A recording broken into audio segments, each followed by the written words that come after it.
আসসালামু আলাইকুম। আমরা কুরুপচের আজকের পর্বে তোমাদের সবাইকে শুভেচ্ছা জানিয়ে শুরু করছি আমাদের আজকের আয়োজন। তোমাদের সাথেই আছি আমি সিনথিয়া জান্নাত। প্রতি পর্বের মতো শুরুতেই জানিয়ে দিচ্ছি এই সপ্তাহের সংবাদ শিরোনামগুলো। জলাশয়ের অভাব আর আধুনিক সুইমিং পুলের উচ্চ ব্যয়ের কারণে শহরের সিংহভাগ শিশুরাই আজ সাঁতারহীন।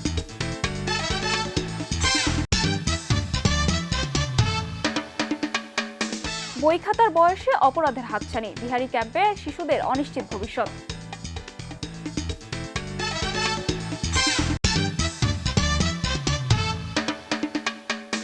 একঘেয়েমি কাটাতে শিশুদের নতুন আকর্ষণ কারাতে, বদলাচ্ছে মানসিক বিকাশ ও জীবনধারা। এবারে বিস্তারিত। খেলাধুলার মাঠ নেই উপযুক্ত শিক্ষার আলো, তাহলে ক্যাম্পের এই শিশুরা বড় হচ্ছে কোন ভবিষ্যতে? অভাব আর সামাজিক অবহেলার সুযোগে বিহারি ক্যাম্পের একটি বড় অংশ জড়িয়ে পড়ছে মাদকের নেশা আর কিশোর গ্যাংয়ের মতো অপরাধে।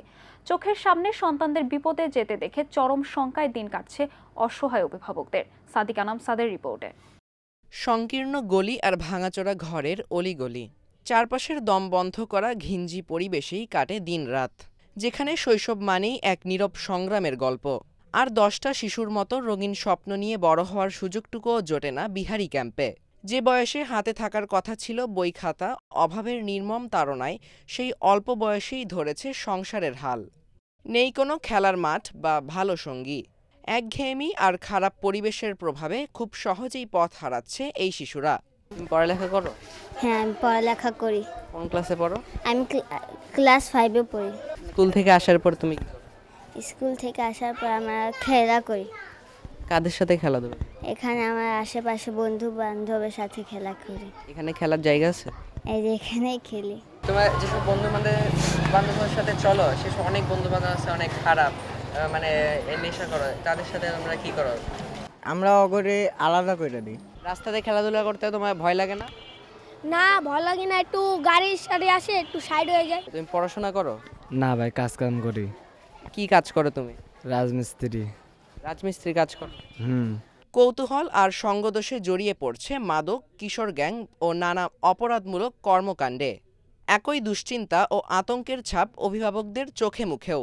কিছু ফ্যামিলি আছে যে শুরু থেকে ওইভাবে আর্থিক যেটা সাপোর্ট সেটা পায় না, যেটা কর্মের যেটা বিষয়টা সেটা হয় না, যে কারণে বাচ্চা কাচ্চাদেরকে বাধ্যতাভাবে কাজে যাওয়া লাগে। কিছু মানে সার্কেল আছে বাচ্চাদের যেটা আসলে খুবই খারাপ, যেটা মানে 10 জনের সাথে আরেকজন সে ভালো, সেও গিয়ে ওইভাবে খারাপের সাথে যুক্ত হয়ে যায়। চোখের সামনে সন্তানকে অপরাধের অন্ধকারে হারিয়ে যেতে দেখেও অভাব আর সামাজিক সীমাবদ্ধতার কারণে তারা যেন পুরোপুরি অসহায়। শুরু থেকে সমস্যা। এরা চোখ খুললে দেখে নেশাগ্রস্ত লোক গেটের সামনে দাঁড়ায় নেশা করে, নেশা বিক্রি হয়। এখানে ওরা এগুলো দেখে অভ্যস্ত হয়ে গেছে। ওরা এখনই বুঝতে পারে যে পুলিশ কেন আসে। খেলাধুলা তো দূরের কথা, ওরা যে ঘর থেকে বের হবে সেই জায়গাটা তো নাই। 1 নাম্বার শিক্ষার অভাব, বাবা মা অশিক্ষিত।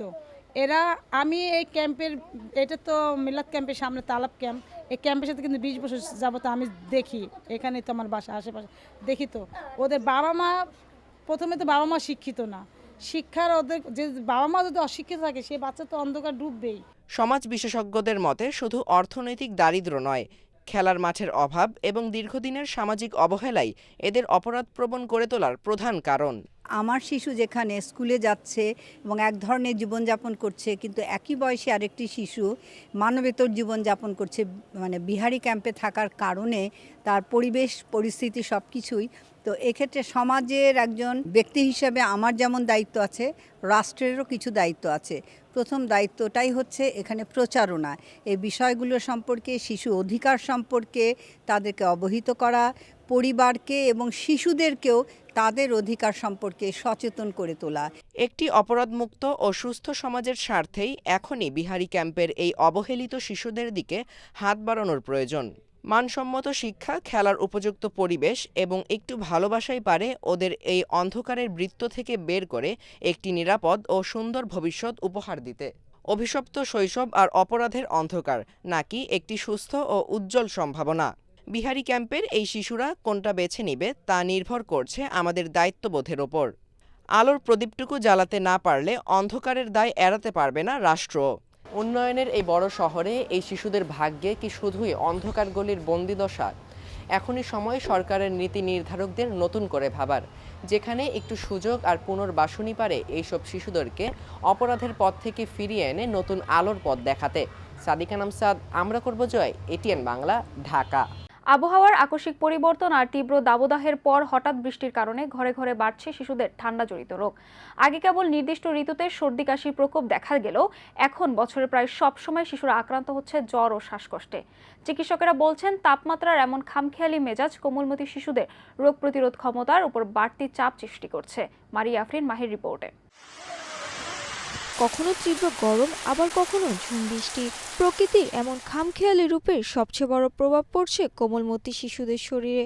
এক সময় শীত বা বর্ষার শুরুতে ঠান্ডাজনিত রোগের প্রকোপ দেখা দিলেও এখন বছর জুড়ে ঘরে ঘরে লেগে আছে শিশুদের সর্দি, কাশি আর জ্বর। জলবায়ু পরিবর্তন আর তাপমাত্রা এই আংশিক ওঠানামা শিশুদের স্বাভাবিক রোগ প্রতিরোধ ক্ষমতাকে দুর্বল করে দিচ্ছে, যার ফলে খুব সহজেই ভাইরাসের প্রকোপে পড়ছে তারা। জ্বর ওঠে 104-5 এরকম করে, রাতে বেশি ওঠে, দিনের বেলা খুব কম ওঠে। দিনে আপনার হয়েছে 100। ডাক্তার দিতেছে জ্বর কমে, কিন্তু রাতের বেলাটা একটু হয়, কিন্তু দিনে জ্বর থাকে না। দিনেরটা ভালো হয়েছে, কিন্তু রাতের জ্বরটাই হয়েছে। আর পাতলা পায়খানা আছে, এই দুইটা জিনিস আছে। আর আপনার এমনি বমিটা বন্ধ হয়েছে, বমিটা নাই। 4 দিন যাবৎ জ্বর, হঠাৎ করে জ্বর, ঠান্ডা, পাতলা পায়খানা সব কিছু একসাথে আর কি। তো জ্বর আসে একদম 104 থেকে 105-এর মধ্যে, এই জন্য ডাক্তার আর কি ভর্তি দিছে। এই আর কি পাতলা পায়খানা আছে, এটার জন্য স্যালাইন দিয়ে রাখছে।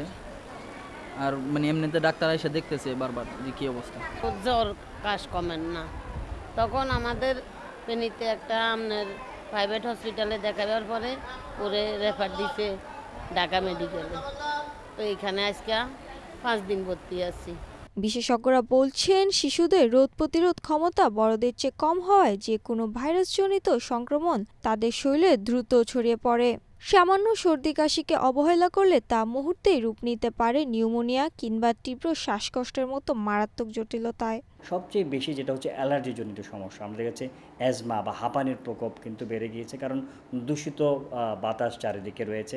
পানিবাহিত রোগ কিন্তু এখন বেড়ে যাচ্ছে, সুপেয় পানির অভাব দেখা যাচ্ছে, লবণাক্ততা বেড়ে যাচ্ছে, ডায়রিয়া এখন বাড়ছে, পানিবাহিত অন্য রোগ, জন্ডিস দেখা যাচ্ছে, টাইফয়েড দেখা যাচ্ছে। অতিরিক্ত ঘামের কারণে বাচ্চাদের পানি শূন্যতা দেখা যায়, প্রস্রাব কমে যায়, অনেক বাচ্চারা সেই জন্য খিটখিটে হয়, তাদের ক্ষুধা কমে যায়, দেখা যাচ্ছে বাচ্চারা দুর্বল হয়, নেতিয়ে পড়ে, মনোযোগের ঘাটতি ঘটে। এই সবগুলি কিন্তু গরমের কারণে হয়।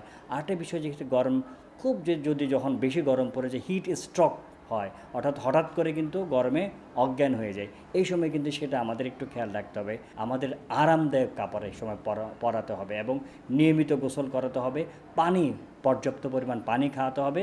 এই সারা গরমের সময় জন্ডিস, টাইফয়েড এসব রোগ বেশি হয়, বাইরের খাবার খাবে না এই সময়। জলবায়ু পরিবর্তনে এই বিরূপ প্রভাবে শিশুদের শুধু সর্দি কাশি নয়, বরং তীব্র গরমে ডায়রিয়া, টাইফয়েড এবং অতিরিক্ত ঘামের কারণে নানা ধরনের জটিল চর্মরোগের প্রকোপ আশঙ্কাজনক হারে বাড়ছে। তাই ঋতু বদলের দিনগুলোতে শিশুদের সুস্থ রাখতে পুষ্টিকর খাবারের পাশাপাশি পর্যাপ্ত পানি পান করা ছাড়াও পরিচ্ছন্ন থাকতে বলছে বিশেষজ্ঞরা। মারিয়া আফরিন মাহি, আমরা করব জয়, এটিএন বাংলা, ঢাকা। নগরায়নের এই যুগে শহরের 4 দেয়ালে বন্দি শিশুদের জন্য সাঁতার শেখার সুযোগ যেন এক বড় বিলাসিতা। জলাশয়ের অভাব আর আধুনিক সুইমিং পুলের উচ্চ ব্যয়ের কারণে শহরের সিংহভাগ শিশুরাই আজ সাঁতারহীন, যা বাড়াচ্ছে পানিতে ডুবে মৃত্যুর ঝুঁকি। কেন শহরের নতুন প্রজন্মদের মধ্যে কমে যাচ্ছে সাঁতারের এই জরুরি জীবন দক্ষতা? সৈয়দ আশিকুর রহমান আনমোলের রিপোর্টে। সাঁতার কেবল ব্যায়াম নয়, বরং জীবন বাঁচানোর এক কৌশল। অথচ নদীমাতৃক এই বাংলাদেশে এক বড় নির্মম বাস্তবতার নাম পানিতে ডুবে মৃত্যু। প্রতি বছর সাঁতার না জানার কারণে ঝরে যাচ্ছে হাজারো তাজা প্রাণ। সরকারি ও বেসরকারি বিভিন্ন পরিসংখ্যান বলছে, দেশে প্রতি বছর সাঁতার না জানার কারণে পানিতে ডুবে প্রাণ হারাচ্ছে প্রায় 19,000 শিশু ও কিশোর কিশোরী। কিন্তু কেন এই প্রজন্ম সাঁতার থেকে দূরে সরে যাচ্ছে? এখন আমাদের প্যারেন্টসরাও আমাদেরকে একা ছাড়তে চায় না। আমি অনেক ইচ্ছুক যে আমার সাঁতার শেখাটা অনেক গুরুত্বপূর্ণ। আমি পারি না, তবে আমি চাই শিখতে। না, আমি পারি না, কিন্তু আমার ইচ্ছা আছে, ইনশাল্লাহ আমি শিখে ফেলব। রাজধানীসহ দেশের বিভিন্ন প্রান্তে গড়ে উঠেছে সাঁতার শেখার বেশ কিছু আধুনিক প্রতিষ্ঠান, যেখানে শত শত শিশুরা নিয়মিত সাঁতারের পাঠ নিচ্ছে। শিখছি। আমার বয়স 5 বছর। আমি এখানে সুইমিং করতে আসছি। আমি শিখছি। অল্প বয়স থেকে যদি ওদের সাঁতার শেখানো যায় তাহলে এটা ওদের ভবিষ্যতেও অনেক কাজে লাগবে। যেহেতু তারা অলওয়েজ বাসায় বসে থাকে অ্যান্ড টিভির সামনে থাকে, কোনো রকম অ্যাক্টিভিটি থাকে না, আমার মনে হয় সাঁতার কাটা এখন one of the mandatory task হয়ে গিয়েছে। তবে দেশজুড়ে সুযোগের অভাবে এখনও এই অধিকার থেকে বঞ্চিত বিশাল এক জনগোষ্ঠী। এটা লাইফ সেভিংয়ের জন্য এটা অবশ্যই দরকার। প্রতিটা বাংলাদেশের নাগরিক চেষ্টা করতে হবে যে কোনো গার্জিয়ানের আন্ডারে বা কোনো সুইমিং পুলে, ট্রেনিং সেন্টারে শিখে নেওয়া তাদের জন্য বেটার। মাঠের অভাব আর প্রাতিষ্ঠানিক পড়াশোনার অতিরিক্ত চাপের কারণে শহরে শিশুদের একটি বড় অংশই ঘরের 4 দেওয়ালে বন্দী। তবে বিশেষজ্ঞরা বলছেন, সচেতনতা আর একটু সদিচ্ছা থাকলেই যে কোনো বয়সেই এই জীবন রক্ষাকারী বিদ্যা রপ্ত করা সম্ভব। প্রতি বছর আসলে বাংলাদেশে সাঁতার না জানার কারণে মৃত্যুবরণ করে প্রায় 19,000। এটার প্রতিদিন যদি আমরা ধরি তাহলে 40 জন এবং প্রতি ঘন্টায় 2 জন। এই ক্ষেত্রে শিশুদের হারটা আসলে বেশি। এটা যদি প্রাথমিক বিদ্যালয়ে যদি সাঁতার শেখাটা বাধ্যতামূলক করা যায়, যেমন অন্যান্য সাবজেক্ট যেরকম সাঁতার শেখাটাও একটা ন্যূনতম একটা মার্কস নির্ধারণ করে, যেটা আমাদের আশা করছি যে আমাদের খুব শীঘ্রই এটা কার্যকর হবে। অলরেডি বাংলাদেশ সরকার এবং বর্তমান ক্রীড়া প্রতিমন্ত্রী তিনি এই পদক্ষেপটা হাতে নিয়েছেন এবং 7টি ডিসিপ্লিনের সঙ্গে আমাদের সুইমিংটাকেও ইনক্লুড করা হয়েছে। ছোটোবেলা থেকেই যদি প্রত্যেকটা মা বাবা যদি মানে সচেতন হয়ে তাদেরকে সাঁতার শেখায়, একবার শিখলে আসলে সাঁতার কেউ ভুলে না।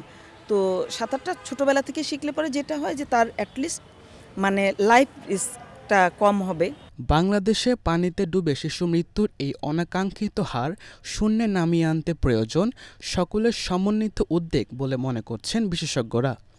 আশিকুর রহমান আনমোল, আমরা করব জয়, এটিএন বাংলা, ঢাকা। ইতিহাস বলে বিপ্লব কখনো বয়স দেখে আসে না, আসে চেতনার তাগিদে। 24শে জুলাইও ঠিক তাই দেখেছিল। অভিজ্ঞতার খাতা শূন্য হলেও সাহসের ঝুলিতে কোনো কমতি ছিল না আতিক, সাহিলের মতো কিশোরদের। 4 দেয়ালের বন্দিদশা গুড়িয়ে দিয়ে এরা প্রমাণ করেছিল দেশপ্রেমের সংজ্ঞা বয়সের ফ্রেমে বাঁধা যায় না। ইতিহাসের পাতায় নাম লেখানো সেই দামাল তরুণদের নিয়ে এবারের প্রতিবেদন।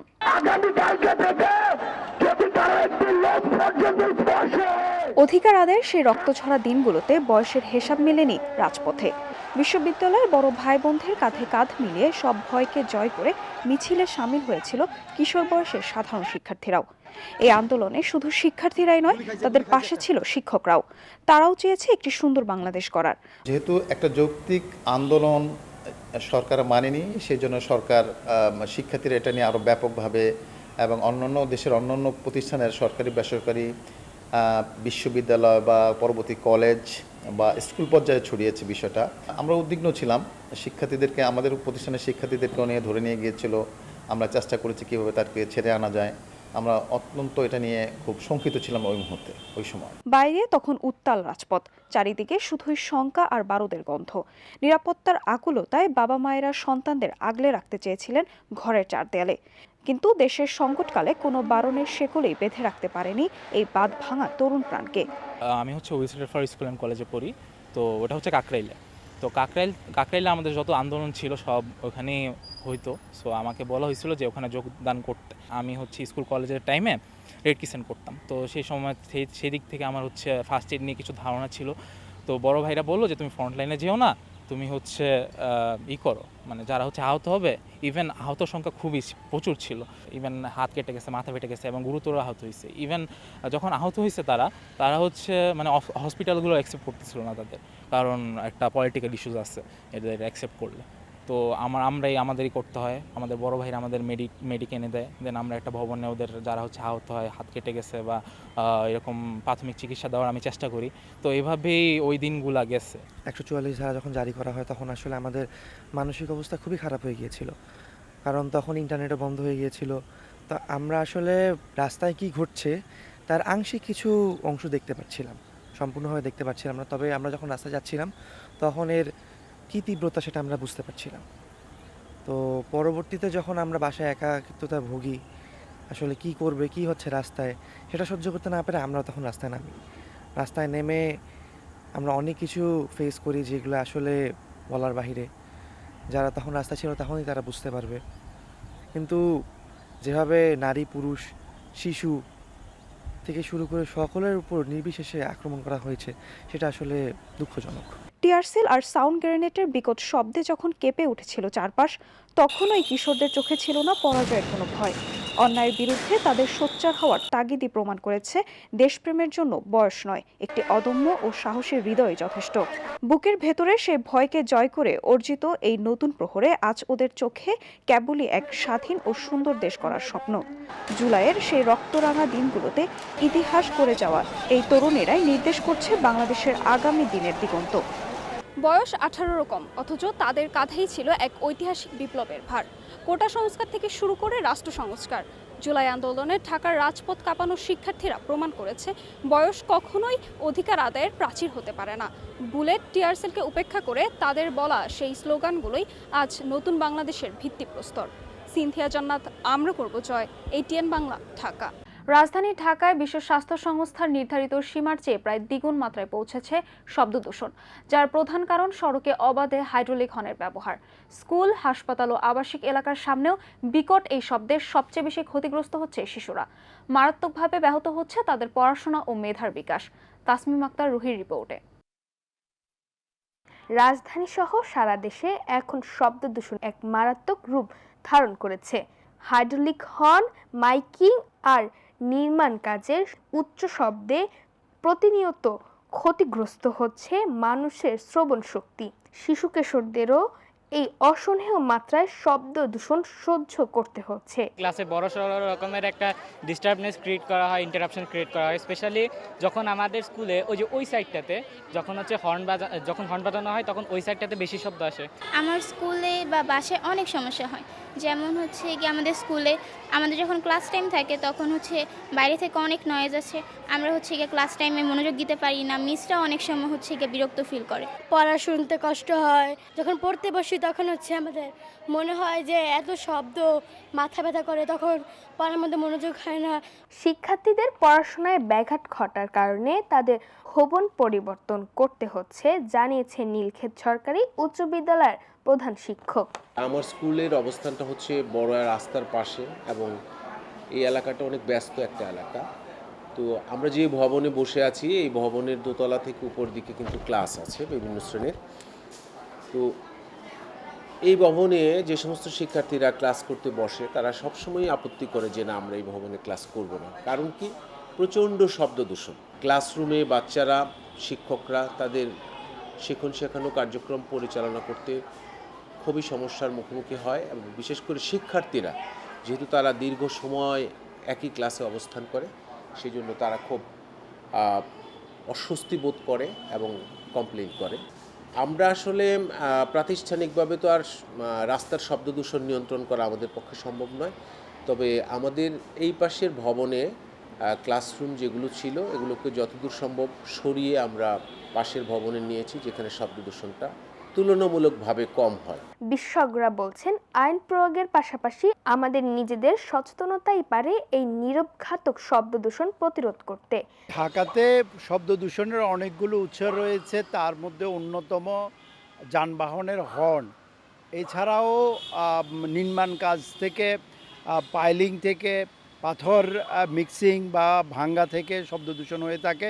তবে সবগুলো উৎসের মধ্যে যানবাহনের হর্ন এই শহরের মানুষকে, বিশেষ করে শিশুদেরকে নানা রকম স্বাস্থ্যগত ঝুঁকির দিকে টেনে নিয়ে যাচ্ছে। বিশেষ করে যারা রাস্তায় চলাচল করে তাদের শব্দ দূষণে সবচেয়ে বেশি ক্ষয়ক্ষতি হয়ে থাকে। শিশুদের ক্ষেত্রে তাদের কানের স্থায়ী বা টেম্পোরারি বধিরতার দিকে যেতে পারে, তারা পড়াশোনার মনোযোগ বিঘ্নিত হয় এবং তাদের মেজাজ খিটখিটে হয়ে থাকে, তাদের সহনশীলতা কমে যায়। শারীরিক অর্থাৎ কানের শ্রবণ শক্তির সাথে সাথে মানসিক নানা রকম সমস্যার ভিতরে শিশুরা পড়ে থাকে। যেহেতু শব্দ দূষণের উৎসগুলো ইতিমধ্যে চিহ্নিত হয়েছে, সরকার এর আগে শব্দ দূষণ নিয়ন্ত্রণে সমন্বিত অংশীদারিত্বমূলক প্রোগ্রাম পরিচালনা করেছে। এখন একটি প্রকল্প নিয়ে কাজ করছে এবং সারা দেশে প্রথমবারের মতো শব্দের মানমাত্রা নিয়ে 64 জেলার উপর একটি বেসলাইন সার্ভেও সরকার করেছে। এখন উৎস যেগুলো চিহ্নিত হয়েছে সেই উৎসগুলো একটি একটি করে বন্ধ করার জন্য সমন্বিতভাবে কাজ করতে হবে। দেশে শব্দ দূষণের মাত্রা বৃদ্ধি পাচ্ছে, এর ফলে শিশু থেকে মধ্যবয়সের স্বাস্থ্য ঝুঁকি বাড়ছে। বিশেষজ্ঞরা বলছেন নিয়ন্ত্রণে সরকারকে পদক্ষেপ নিতে হবে। তাসমিমা আক্তার রুহি, আমরা করব জয়, এটিএন বাংলা, ঢাকা। খেলার ছলে শরীর চর্চা আর সাথেই নিজের সুরক্ষা পাঠ। ডিজিটালের যুগে অলসতা কাটিয়ে উঠতে শিশুদের জন্য দারুণ এক হাতিয়ার হয়ে উঠেছে কারাতে। শারীরিক সুস্থতার পাশাপাশি জীবনধারাকে বদলে দিতে কিভাবে সাহায্য করছে এই ক্রীড়া, বিস্তারিত দেখুন আফিদা চৌধুরী তাহিরার রিপোর্টে। শুধু নিজেকে রক্ষা করা নয়, শরীর ও মনকে চাঙ্গা রাখার এক দারুণ মাধ্যম কারাতে। দূর এশিয়া থেকে আসা বিচিত্র কলা কৌশলের এই খেলাটি এখন বেশ জনপ্রিয় হয়ে উঠেছে দেশের শিশুদের কাছেও। কারাতে মারামারির কৌশল নয়, বরং এটি শরীরচর্চার ও বিনোদনের এক চমৎকার সংমিশ্রণ। নিয়মিত অনুশীলনে যেমন বাড়ে রোগ প্রতিরোধের ক্ষমতা, তেমনি শিশুদের মনোযোগ ও মানসিক বিকাশও ঘটে। আমি এটাতে ঢুকেছি, আসলে আমি খুব বোর্ড হয়ে যেতাম। আমার কাছে একটা জিনিস ভালো লাগতো কারাতে। তো পরে আমার একটা ফ্রেন্ড কারাতে করে, ব্ল্যাক বেল্ট। তো আম্মু তার নাম নিল, আমি বললাম আমাকেও ঢুকিয়ে দাও। তো এই জার্নি শুরু। প্রথম দিকে আমার ভাই আগে করতো, তারপর আমি ভর্তি হয়েছি। আমি পড়াশোনার মধ্যে এটা করি, আমার খুব ভালোই লাগে। আমার বাবা মা এইটা দিয়ে আমাকে নিয়ে খুবই গর্ববোধ করে, বিকজ আমি কিছুদিন পর ব্ল্যাক বেল্ট পাবো, তারপর 3 বছর ধরে এটা শিখছি। প্রশিক্ষকরা বলছেন শিশুদের সুস্থ ও সুশৃঙ্খল মানুষ হিসেবে গড়ে তুলতে কারাতে বেশ কার্যকর। একটা বাচ্চাদের মানসিক শারীরিক গঠনের জন্য কারাতে খুবই গুরুত্বপূর্ণ। আমাদের এখানে যারা কারাতে করে তাদের ফিজিক্যালি ডেভেলপড হয়, তারপরে ফিজিক্যালি স্ট্রং হয়, মেধায় স্ট্রং হয় এবং তারা রেসপন্সিবিলিটি জিনিসটা শিখে তারপরে আত্মরক্ষা করতে পারে। আর অভিভাবকরাও সন্তানদের ডিজিটাল পর্দার নেশা থেকে দূরে রাখতে ভরসা রাখছেন এই আত্মরক্ষার খেলায়। তো আমার ছেলে হ্যাপিনেসের জন্য মূলত এখানে দেওয়া, ও সকালবেলা উঠে এখানে আসে, ও খুশি হয়। আমি আসলে দিয়েছিলাম যে বাচ্চারা তো বাসায় আমাদের ফিজিক্যাল এক্সারসাইজ হয় না ওরকম, এই জন্যই ওকে দেওয়া। এখনও ও এটা পছন্দ করে করতে। ও মোবাইল দেখে, কিন্তু মোবাইলের মানে এটার কথা শুনলে মোবাইল রেখে এখানে চলে আসে, এর প্রতি খুব ওর আগ্রহ। খেলার ছলে শরীরচর্চা আর নিজেকে রক্ষা করার এই চমৎকার শিক্ষা শিশুদের গড়ে তুলুক আরও সাহসী ও প্রাণবন্ত হিসেবে। প্রতিটি শিশুর শৈশব হোক নিরাপদ, সুস্থ ও আত্মবিশ্বাসে পরিপূর্ণ, এই প্রত্যাশা। আফিদা চৌধুরী তাহিরা, আমরা করব জয়, এটিএন বাংলা, ঢাকা। দেখতে দেখতে শেষ হয়ে গেল আমরা করব জয়ের জন্য নির্ধারিত সময়। তোমাদের ভালো লাগা, মন্দ লাগা কিংবা কোনো বিষয়ে পরামর্শ থাকলে আমাদের কাছে চিঠি লিখে জানাতে পারো। আমাদেরকে চিঠি লিখবার ঠিকানা পরিচালক আমরা করব জয়, ATN Bangla, multimedia production company limited, ওয়াসা ভবন, 2য় তলা, 98 কাজী নজরুল ইসলাম এভিনিউ, কারণ বাজার, ঢাকা 1215, বাংলাদেশ। এছাড়া তোমরা চাইলে আমাদের কাছে ইমেল পাঠাতে পারো। আমাদের ইমেল অ্যাড্রেস atn.amrakorbojoy@gmail.com। তোমরা চাইলে আমাদের সাথে মোবাইল ফোনেও যোগাযোগ করতে পারো। আমাদের মোবাইল নম্বর 015361199445। এই ছিল আমাদের আজকের আয়োজন। দেখা হবে আগামী পর্বে নতুন কোনো সংবাদ কিংবা পুরনো কোনো সংবাদের নতুন কোনো অগ্রগতি নিয়ে। সেই পর্যন্ত সবাই ভালো থেকো, সুস্থ থেকো এবং চোখ রেখো এটিএন বাংলার পর্দায়। আল্লাহ হাফেজ।